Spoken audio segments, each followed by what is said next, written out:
नमस्कार दोस्तों, आइए जानते हैं आज महाराष्ट्र की बड़ी खबरें। आज की पहली खबर है कि लाड़की बहनों के खाते में पैसे डालने पर लगाई रोक। चुनाव आयोग ने महाराष्ट्र महानगर पालिका चुनावों के मतदान के एक दिन पहले लाड़की बहनों के खाते में पैसे डालने पर रोक लगा दी है। राज्य की 29 महानगर पालिका चुनावों की पृष्ठभूमि में राज्य में आदर्श आचार संहिता लागू होने के कारण लाड़की बहन योजना का नियमित या लंबित लाभ दिया जा सकता है, लेकिन जनवरी महीने का लाभ अग्रिम रूप में देने पर राज्य निर्वाचन आयोग ने रोक लगा दी है। 15 जनवरी को महाराष्ट्र में महानगर पालिका के चुनाव होने हैं। 15 जनवरी को शेयर बाजार बंद रहेगा। राज्य में होने वाले 29वें नगर निगम चुनाव में नागरिकों को मतदान का अधिकार दिलाने के लिए 15 जनवरी 2026 गुरुवार को सरकारी कार्यालयों, शैक्षणिक, औद्योगिक और वाणिज्यिक प्रतिष्ठानों में पूर्ण अवकाश घोषित किया गया है। इसी कारण भारतीय शेयर बाजार में BSI और NSI ने भी 15 जनवरी 2026 को अवकाश घोषित किया है। NSI ने इस संबंध में एक परिपत्र जारी किया है। NSI ने पहले कहा था कि 15 जनवरी से कारोबार फिर से शुरू हो जाएगा, लेकिन निपटान के लिए छुट्टी रहेगी। निलंबित IAS पूजा खेडकर के घर हुई चोरी। पुणे पुलिस ने पूर्व IAS प्रोबेशनर पूजा खेडकर द्वारा लगाए गए आरोपों की जांच शुरू कर दी है। पूजा खेडकर का कहना है कि उनके घर में काम करने वाली एक घरेलू सहायिका ने उन्हें और उनके माता पिता को बेहोश कर दिया और घर से मोबाइल फोन व अन्य कीमती सामान चोरी कर लिया। यह घटना पुणे के बनर रोड स्थित उनके पारिवारिक बंगले में होने की बात कही जा रही है। BMC चुनाव के बीच नाना पटोले का तंज। महाराष्ट्र में निकाय चुनाव को लेकर सियासी माहौल गर्म है। इस बीच कांग्रेस के वरिष्ठ नेता नाना पटोले ने महायुति सरकार और बीजेपी पर तीखा हमला बोला है। नागपुर में INS से बातचीत करते हुए उन्होंने महानगर पालिका चुनाव में बीजेपी और AIMIM के एक साथ आने की खबरों पर कहा कि इससे दोनों दलों का असली चेहरा सामने आ गया है।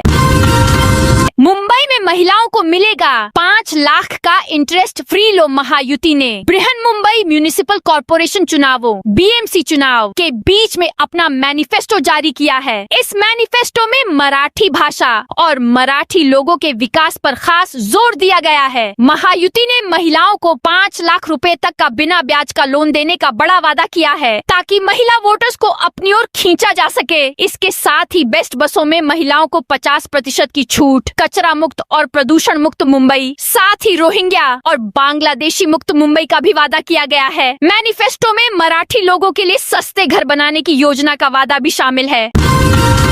अहिल्यानगर में आचार संहिता उल्लंघन की 8 शिकायतें। नगर निगम चुनाव प्रचार के दौरान आचार संहिता के उल्लंघन के संबंध में आचार संहिता प्रकोष्ठ को कुल 8 शिकायतें प्राप्त हुई हैं। इन शिकायतों की जांच करते हुए फ्लाइंग स्क्वाड ने पुलिस में नकदी जब्त करने का मामला दर्ज किया है। इस बीच पुलिस और राज्य उत्पाद शुल्क विभाग ने अब तक लगभग 38 लाख रुपए की अवैध शराब जब्त की है।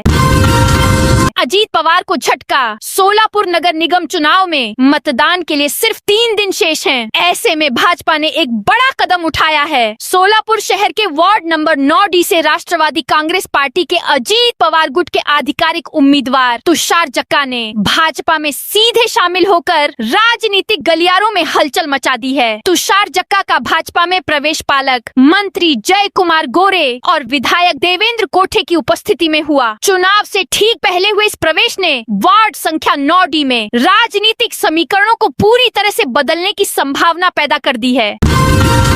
राज ठाकरे की तीखी आलोचना। देवेंद्र फडणवीस मुझे पहले अच्छे इंसान लगते थे, मैं अब तक यही सोचता आया हूँ, लेकिन वो चाहे जितना भी झूठ बोले, झूठ ही बोलते हैं। अन्नामलाई के यहाँ आकर उन्होंने कहा कि मुंबई महाराष्ट्र का शहर नहीं है, जबकि देवेंद्र फडणवीस का कहना है कि उन्होंने ऐसा कभी नहीं कहा। राज ठाकरे ने ठाणे में एक सभा में आरोप लगाया कि देवेंद्र फडणवीस जितना चाहें उतना झूठ बोल रहे हैं। वो अन्नामलाई को बता रहे हैं कि मुंबई और महाराष्ट्र का कोई संबंध नहीं है।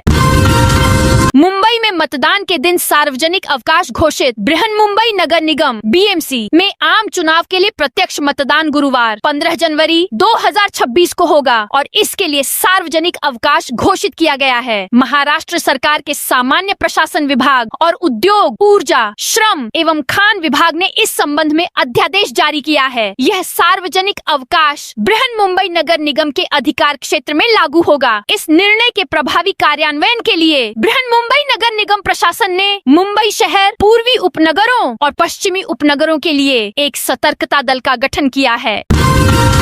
बीजेपी कार्यकर्ताओं ने शिव सैनिकों के सामने नारे लगाए। अंबरनाथ में महायुति की दो सहयोगी पार्टियां शिवसेना और बीजेपी आमने सामने आ गई हैं। पिछले हफ्ते दोनों पार्टियों ने एक दूसरे को भड़काने के लिए एक रणनीतिक चाल चली। बीजेपी ने एकनाथ शिंदे की शिवसेना को सत्ता से दूर रखने के लिए सीधे कांग्रेस को साथ लिया। उसके बाद कांग्रेस ने अपने 12 कॉर्पोरेटर को सस्पेंड कर दिया। फिर बीजेपी उन सभी कॉर्पोरेटर को अपने साथ ले गई। आखिर में शिंदे सेना ने नेशनलिस्ट कांग्रेस पार्टी के 4 कॉर्पोरेटर को साथ लेकर सरकार बनाने का दावा किया। इसके बाद अंबरनाथ नगर पालिका में बीजेपी और शिंदे सेना के कार्यकर्ता आमने सामने आ गए हैं। दोनों पार्टियों के कार्यकर्ताओं ने एक दूसरे के खिलाफ जोरदार नारे लगाए। सांगली में एनसीपी उम्मीदवार को जान से मारने की धमकी। सांगली नगर निगम चुनाव में राष्ट्रवादी कांग्रेस पार्टी एनसीपी के अजीत पवार पार्टी के उम्मीदवार विष्णु माने को जान से मारने की धमकी मिली है। माने ने इस संबंध में संजय नगर पुलिस स्टेशन में नीलेश गाड़े के खिलाफ शिकायत दर्ज कराई है। बॉम्बे हाईकोर्ट का उम्मीदवारों की अर्जी पर तुरंत सुनवाई से इनकार। बॉम्बे हाईकोर्ट ने उन उम्मीदवारों की अर्जी पर तुरंत सुनवाई करने से इनकार कर दिया जो 30 दिसंबर को शाम 5 बजे तक नॉमिनेशन फॉर्म जमा करने की अंतिम तिथि को पूरा नहीं कर सके थे। अदालत ने स्पष्ट किया है कि वह इस मामले में सुनवाई 21 जनवरी को चुनाव के 6 दिन बाद करेगी। ऐसे उम्मीदवार अब इस बात पर विचार कर रहे हैं कि क्या वे अपनी अर्जी सुप्रीम कोर्ट ले जाएं? आईसीसी बोला बांग्लादेश को भारत में ही T20 वर्ल्ड कप खेलना होगा। इंटरनेशनल क्रिकेट काउंसिल आईसीसी ने बांग्लादेश क्रिकेट बोर्ड BCB को की T20 वर्ल्ड कप के वेन्यू बदलने की मांग खारिज कर दी है। आईसीसी ने साफ किया कि वर्ल्ड कप के शेड्यूल में कोई बदलाव नहीं होगा। न्यूज एजेंसी ANI ने X पर आईसीसी के हवाले से यह खबर दी। हालांकि बाद में इस पोस्ट को डिलीट किया और आईसीसी सूत्रों के हवाले से यह जानकारी देते हुए दूसरा पोस्ट किया। तो दोस्तों, यह थी आज महाराष्ट्र की बड़ी खबरें। आप इस वीडियो को कौन से जिले से देख रहे हैं, उस जिले का नाम बताइए।